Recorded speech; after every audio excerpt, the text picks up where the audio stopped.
자리에 앉으시겠습니다.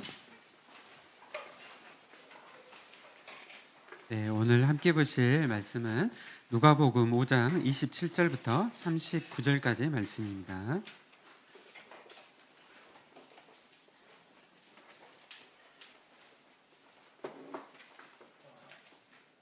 네, 저와 함께 기도하도록 하시겠습니다. 그 후에 예수께서 나가사 레이라 하는 세리가 세관에 앉아 있는 것을 보시고 나를 따르라 하시니, 레이가 예수를 위하여 자기 집에서 큰 잔치를 하니 세리와 다른 사람이 많이 함께 앉아 있는지라.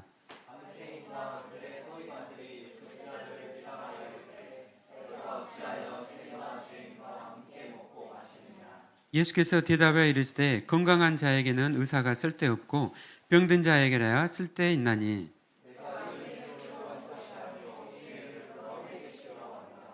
그들이 예수께 말하되 요한의 제자는 자주 금식하며 기도하고 바리새인의 제자들도 또한 그리하되 당신의 제자들은 먹고 마시나이다.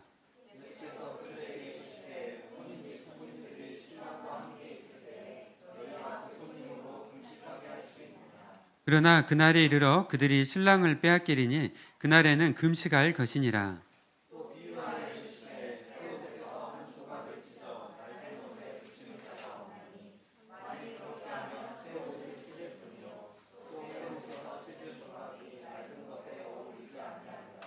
새 포도주를 낡은 가죽 부대에 넣는 자가 없나니 만일 그렇게 하면 새 포도주가 부대를 터뜨려 포도주가 쏟아지고 부대도 못 쓰게 되리라. 읽겠습니다. 묽은 포도주를 마시고 새 것을 원하는 자가 없나니 이는 묵은 것이 좋다 함이니라. 아멘. 오늘 특별히 우리 함께 사역자님들 나오셔가지고 특송 하시도록 하겠습니다. 앞으로 나와주세요.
네? 이거예요? 네. 우리 옆에 있는 쟤들 앞뒤로 우리 사랑을 축복합니다. 함께 고백하시겠습니다.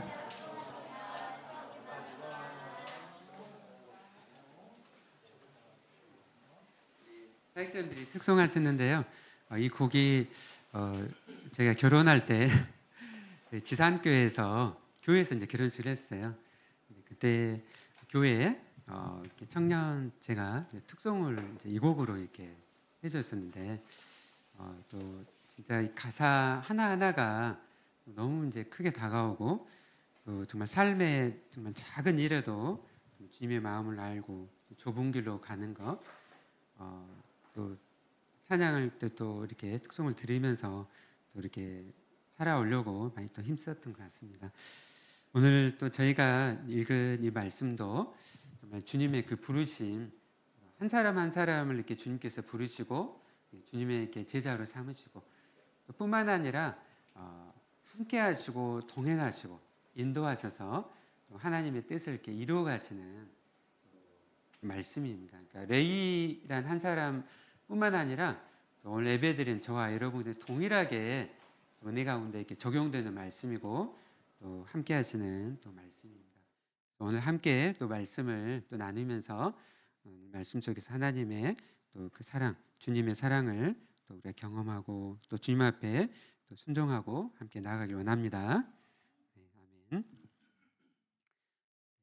오늘 이제 말씀을 이렇게 보면은 예수님 그리고 레이, 세리가 이렇게 나오죠. 그리고 바리새인이 나오고 또 요한의 제자가 나오고 또 여러 이제 사람들이 나오지만 이제 오늘 예수님과 특별히 또 레이 또 포커스를 좀 둬 가지고 또 말씀을 또 나누도록 하겠습니다.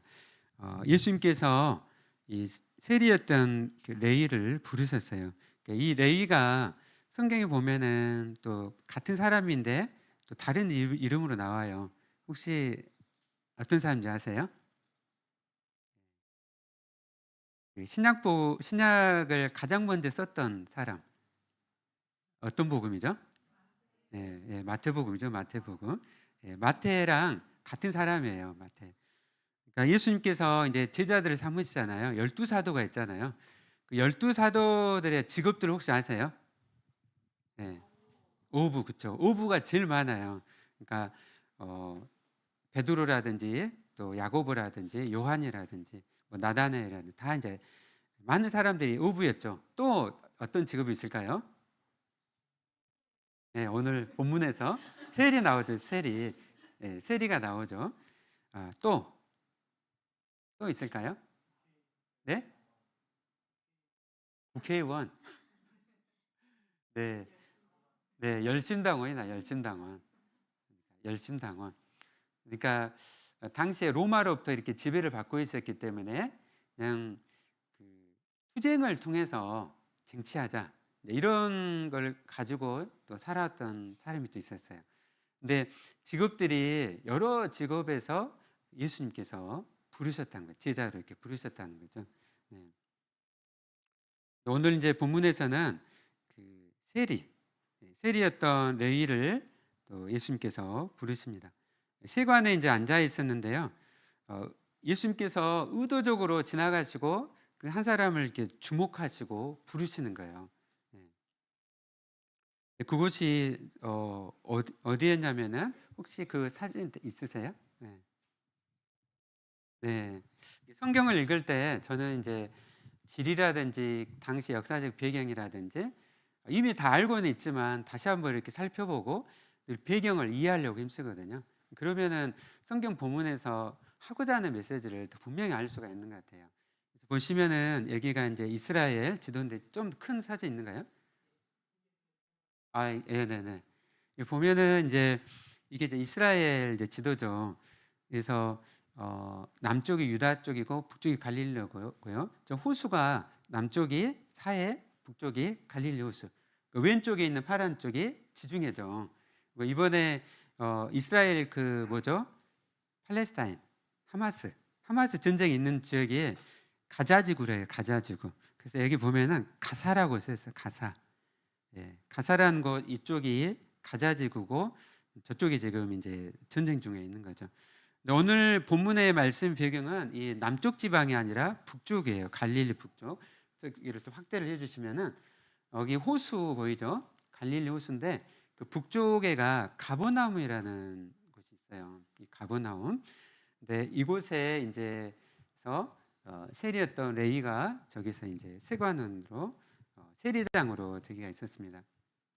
옛날부터 고대 때부터 해가지고 이곳에는 아주 국제 도로가 있었어요. 그러니까 이집트 그 다음에 이스라엘 동쪽으로 하면은요 이라크, 이란으로 이뤄지는 이렇게 국제 도로가 있습니다. 그러니까 중간 밑에 쪽으로는 산악지대이기 때문에 도로가 해안도로를 따라서 가다가 저 갈릴리 쪽으로 해서 가버나움을 해가지고 동쪽에 시리아 다마스커스로 해가지고 이라크 쪽으로 이어져 있어요. 국제도로. 그러다 보니까 저 가버나움에서 이제 넘어가게 되면 시리아 쪽으로 넘어가게 돼요. 나라를 넘어갈 때는 항상 어떻게 하죠? 그냥 넘어갑니까? 여러분 뭐 여권이나 막 비자가 있어야 되잖아요. 그리고 이제 가려면은 세금도 이렇게 내야 돼요. 그래서 저도 옛날에 이제 방글라데시 선교할 때 들어갔을 때 한 번은 그 거기서 의료 선교사님이 마취 기계를 가져오라 하셔가지고 그 전신 마취할 수 있는 기계를 가지고 갔어요. 비행기를 안 붙이고. 그런데 이제 세관에서 걸린 거예요. 세관에서 이제 거기서 그냥 부르면 그냥 가게인 거예요. 그래가지고 그냥 이렇게 통과할 줄 알았는데 통과가 안 돼가지고 제가 하루 종일 그 다카 저기 있는 공항 세관에 있었어요. 그래가지고 좀 비싸게 이렇게 통과하는데 비용을 지불을 하고 그리고 이제 입국을 했었습니다. 그러니까 들어갈 때 이런 이제 세금을 내고 하는데 이 통과를 할 때 이제 통과세를 내야 되는 것이죠. 그래서 당시에 보면은 그 이 유대인들이 세금을 내는데 이 세관원들이 더 많이 막 받는 거예요. 그래가지고 로마에다가 내고 나머지를 자기 다 인마이 포켓을 하는 거죠. 그러니까 같은 동포의 입장에서 유대인들 입장에서는 세리들을 볼 때 어떻게 생각할까요? 네? 네. 안 좋게 생각하겠죠. 네, 안 좋게 생각했죠. 막 매국노로도 생각하고. 네. 근데 이제 이 레이가 이 마태가 그 가운데 이제 진짜 돈을 많이 모으고 또 그 가운데 그냥 돈을 많이 자기가 벌었어요. 그럼에도 불구하고 그 마음속에 계속적으로 힘들고 또 그런 수치심과 또 죄의식 또 그런 것에 그가 이제 사람들도 다 이제 매국노를 하고 또 이렇게 하니까 외면되고 격리돼서 이렇게 살아온 것이죠. 그래서 누구도 그를 이렇게 부르지 않고 또 유대인들은 회당에서 같이 이제 예배를 드리고 그러잖아요. 근데 이 세리들은 죄인 취급을 받았기 때문에 같이 예배 드릴 수도 없었어요. 그러니까 예배 드릴 수도 없고 공동체에서 따로 이렇게 격리돼서 살아가는 것이죠. 예. 그래서 정말 이런 삶, 소외된 삶, 여러분 이런 삶이 어떤 삶일까요? 굉장히 힘들겠죠. 네, 굉장히 힘들었습니다. 근데 거기에 이제 예수님께서 찾아오신 것이죠. 한 줄기 빛처럼 다가오셨습니다. 그리고 거기서 나오너라. 예, 네가 모른 척 딴청하지 말고 예수님께서 이제 처음 그를 부르시고 그를 찾아오신 거예요. 인격적으로 그를 대하시고 또 예수님 하나님의 아들이시잖아요. 그를 불렀을 때 그의 심령 가운데 주님께서 역사를 하셨습니다. 그의 마음에 하나님께서 빛을 비춰주시고 그리고 그가 거절할 수 없는 그 은혜가 그 가운데 역사가 되었습니다. 그가 이제 예수님을 만나고 나서 자기의 모든 것을 다 버리고 이제 예수님을 이제 따르기 시작을 했습니다. 네, 이 레이는 이제 마태복음을 이제 기록을 하고 그가 이제 예수님을 따르면서 또 사도로 살다가 나중에는 선교사로 나가서 그가 그곳에서 순교를 하게 됩니다. 어, 마태의 인생에서 인생의 가장 중요한 시점은 어디였을까? 그것을 카이로스라 하잖아요. 여러분, 우리가 인생에 다 크로노스의 시간을 따라서 똑같이 다 살아가요. 근데 자기 인생에서 가장 의미 있는 시간, 가장 중요한 시간. 여러분은 어떤 때가 가장 의미가 있고 중요한 시간이었습니까?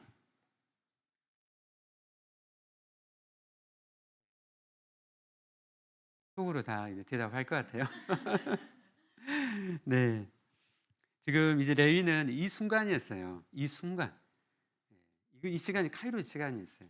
그동안에 돈만 일쳐 살아가고 사람들과 담을 쌓고 살아온 인생이었는데 이제 예수님을 만나고 나서 돈을 내려놓고 예수님을 이제 주님으로 모시고 따라간 것이죠.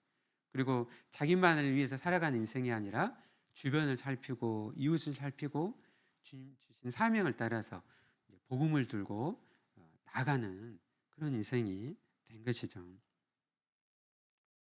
우리의 삶 가운데 주님께서 찾아오세요. 네.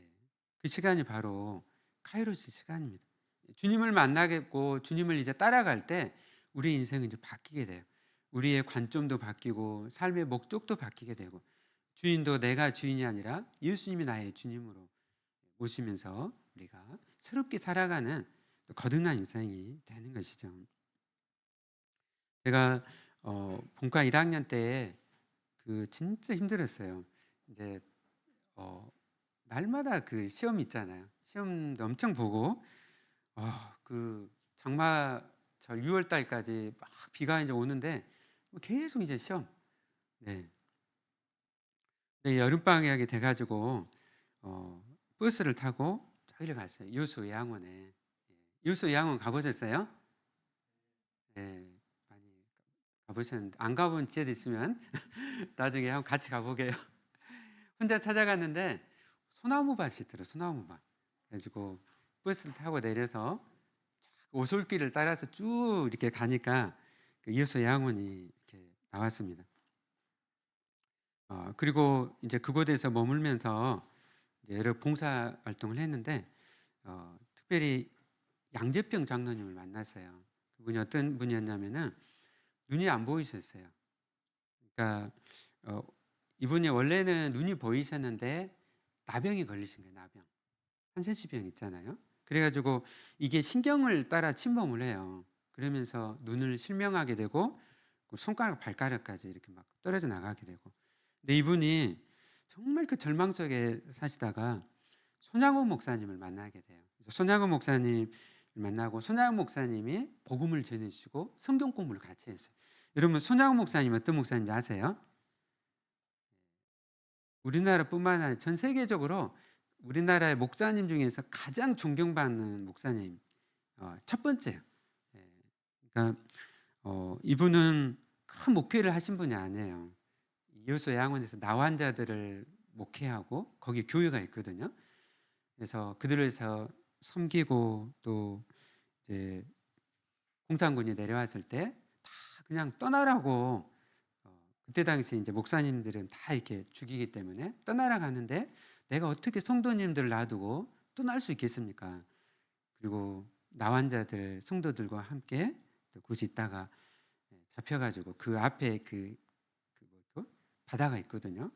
그곳에서 이제 순교를 하셨습니다.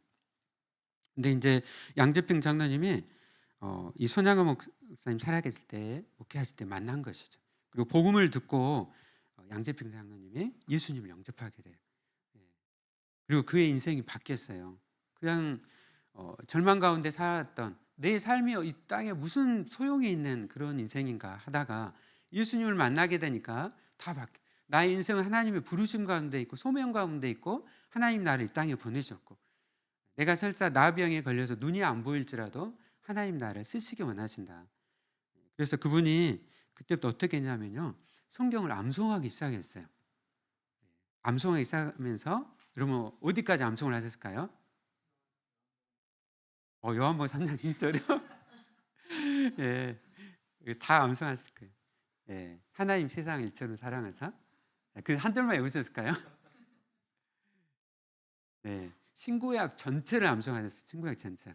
여러분이 뭐 로마서 다 암송할 수 있습니까? 1장부터 16장까지? 아니죠.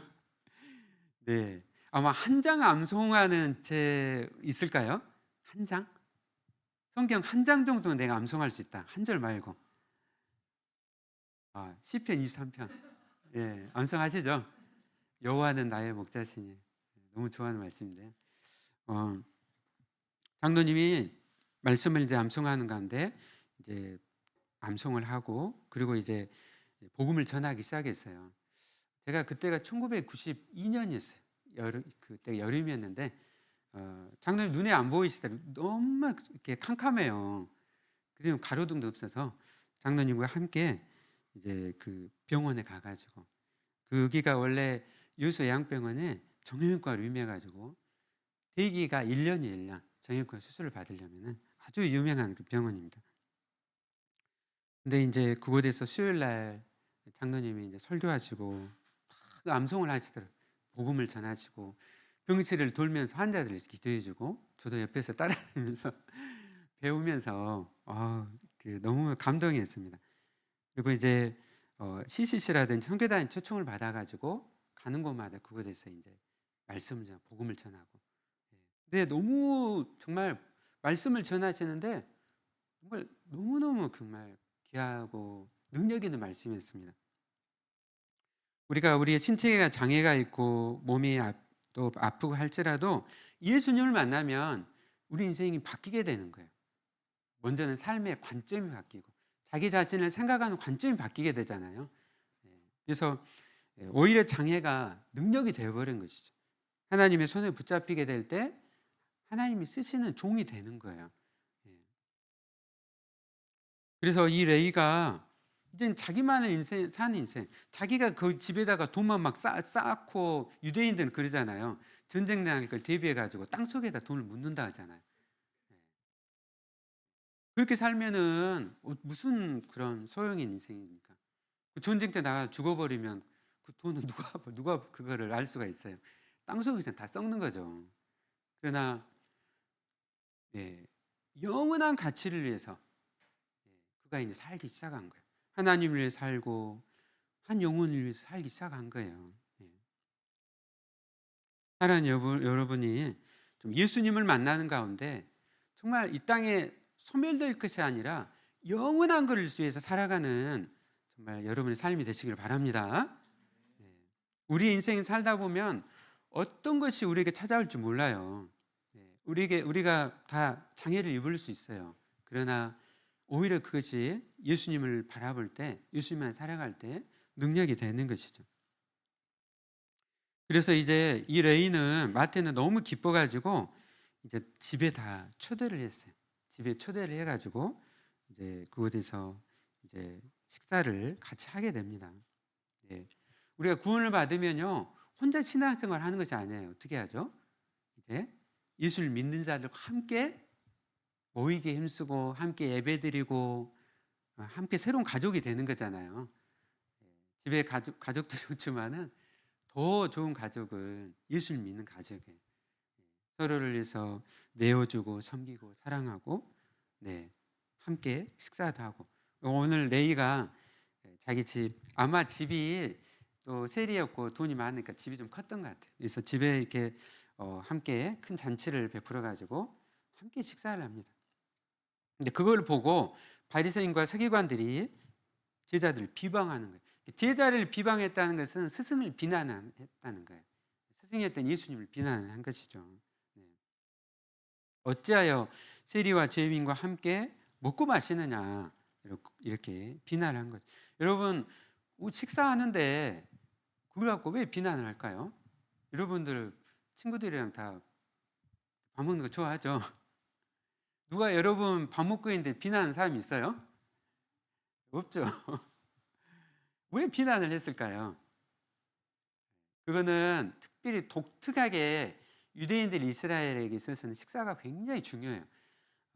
저도 사모님이랑 2007년에 이스라엘에 갔었는데 식당을 갔는데 그 식당 주인이 있고 식사를 하는데 율법 이렇게 좀 종교인 같은 분이 있더라고요. 그래가지고 계속 지켜보고 있어.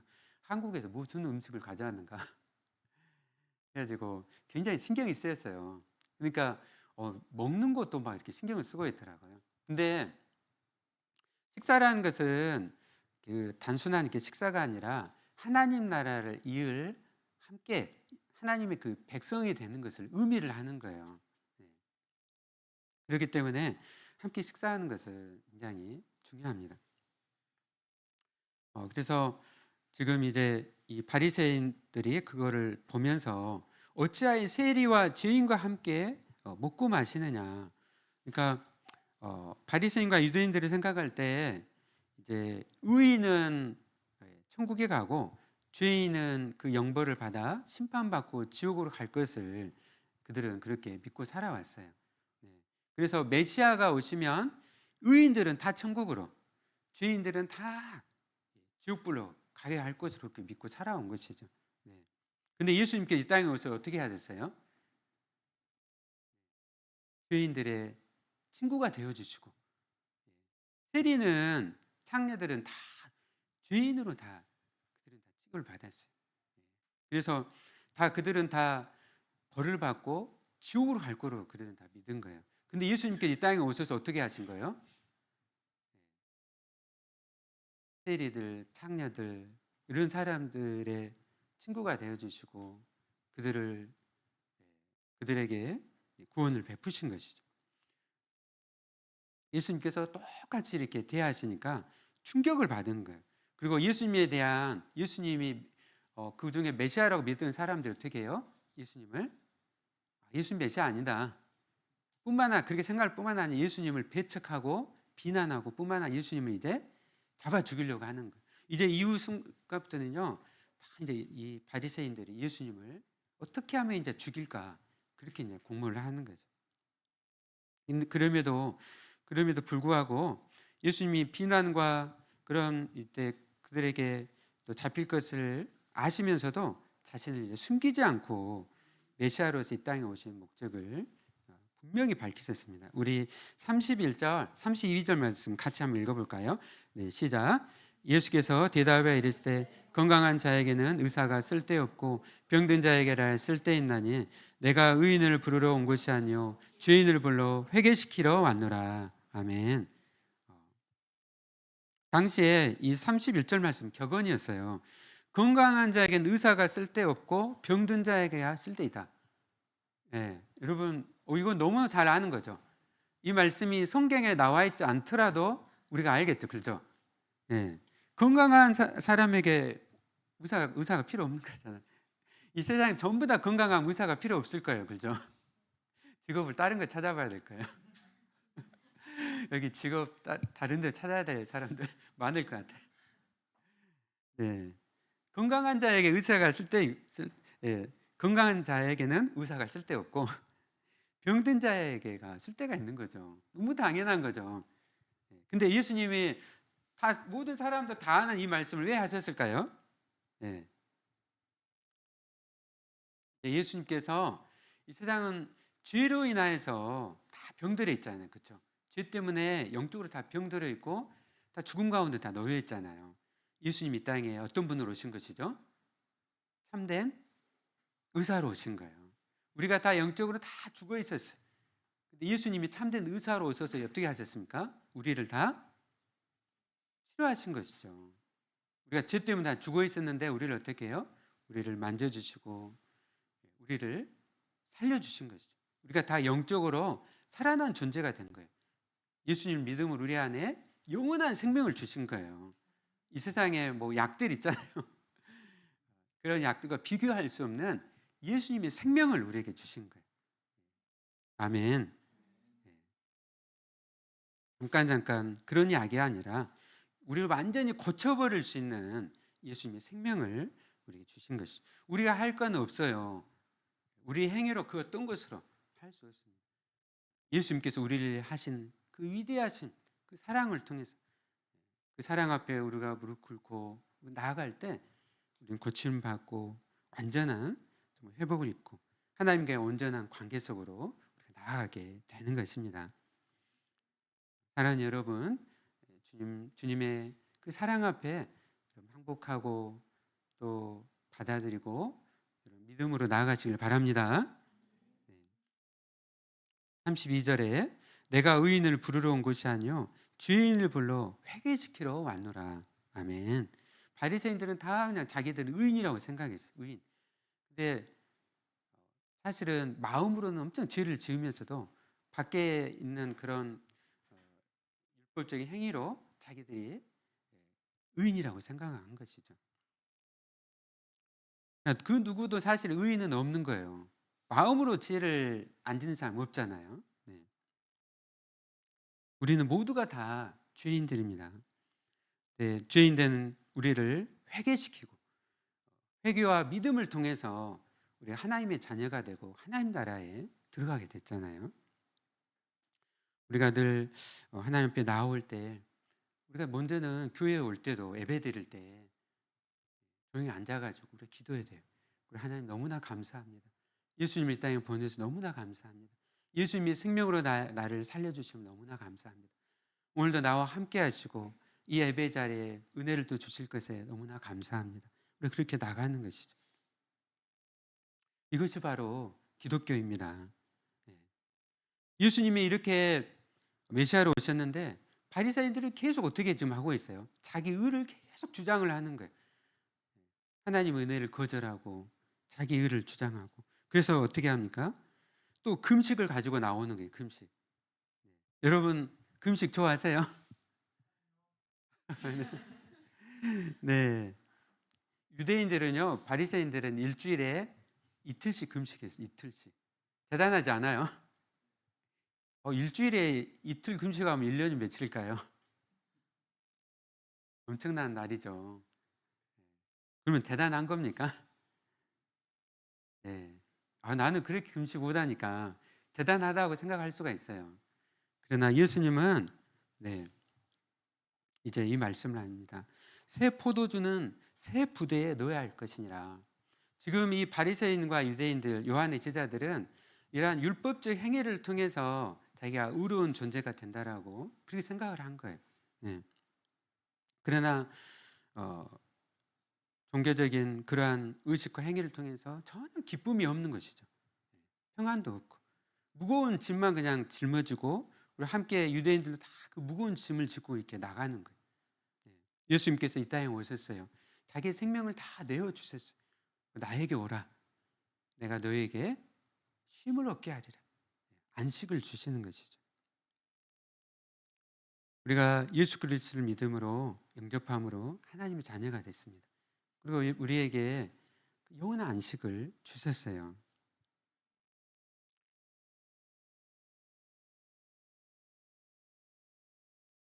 우리 7절부터 39절 말씀 함께 읽도록 하겠습니다. 네, 시작. 새 포도주를 낡은 가죽 부대에 넣는 자가 없나니 만일 그렇게 하면 새 포도주가 부대를 터뜨려 포도주가 쏟아지고 부대도 못 쓰게 되리라. 새 포도주는 새 부대에 넣어야 할 것이니라. 묵은 포도주를 마시고 새 것을 원하는 자가 없나니 이는 묵은 것이 좋다 함이니라. 아멘. 여러분 금식하는 거 우리에게 필요하고 주님을 의지하기 위해서 너무 소중해요. 그러나 예수 그리스도를 믿고 은혜를 누리는 가운데서 기쁨으로 내가 하나님께 인정받기 위해서 금식을 하는 것이 아니라 그 주님의 은혜 가운데 기쁨을 이렇게 하는 것이죠. 새로운 삶을 살아가는 것입니다. 그리고 때때로 우리가 신앙생활을 하다가 우리도 막 지치고 막 메마를 때가 있어요. 그렇죠? 막 그 예배를 드리고 또 막 하는데 내 삶이 막 종교적인 막 생활 같고 아무런 막 기쁨도 없고 그럴 때 우리가 어떻게 해야 되는가요? 예수님께 나가야 되는 거예요. 주님의 십자가 앞으로 나가야 되는 거예요. 새 포도주는 새 부대에 넣어야 될 것이나 예수님 우리에게 새 포도주는 새 부대에 넣게 하시는 분이에요. 우리에게 단지 종교 생활을 하라고 강요하는 분이 아니세요. 단지 그냥 와서 예배 자리에 앉아 있고 헌금하고 이런 부분 다 너무너무 소중한데 무엇보다도 주님은 만나주기를 너무 기뻐하세요.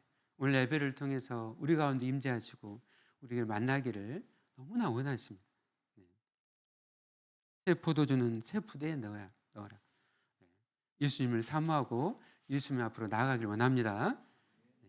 그리고 그 복음 가운데 우리가 자유하고 또 생명을 얻고 또 우리의 삶 속에서 이제 예수님을 따라가기를 원합니다. 새 포도주는 새 부대에 넣어야 할 것이다. 이것은 예수님을 믿을 뿐만 아니라 예수님을 따라가는 삶, 하나님 나라의 그 가치관을 따라서 살아가는 삶이에요.